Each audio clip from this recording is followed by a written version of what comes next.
News, the government shutdown is now in its 10th day, and Americans taking to the skies are certainly feeling it. Our Washington, D.C. correspondent Brendan Scanland is joining us live right now with more details, Brendan, on how the shutdown is creating turbulence for travelers. Good evening. Hey there, Jameson and Eva. Good evening to you. Yeah, from delays at major hubs to potential impacts on smaller airports, the effects of this 10-day shutdown are rippling across the entire aviation system.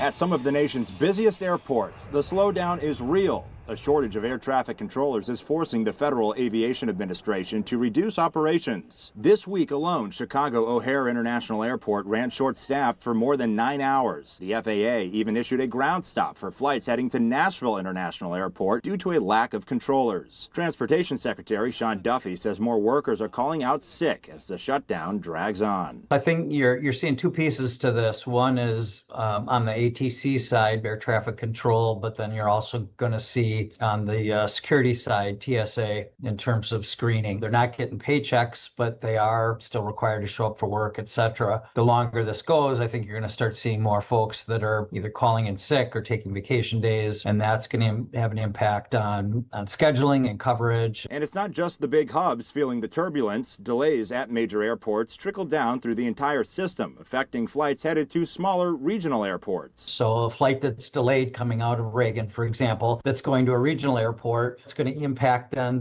whether it's an on-time arrival and or then subsequent departure. This week, at least 6 air traffic control facilities were working with reduced staffing, including towers in Denver, Newark, and Orlando. Safety is not going to be compromised by a shutdown. Congressman Jack Bergman was a commercial airline pilot for over 2 decades. He says flying during the shutdown is safe. It might just cause a headache. If there's a slowdown in departures and arrivals, it'll be because safety is number one, and the air traffic control system, as it's currently configured, is limited.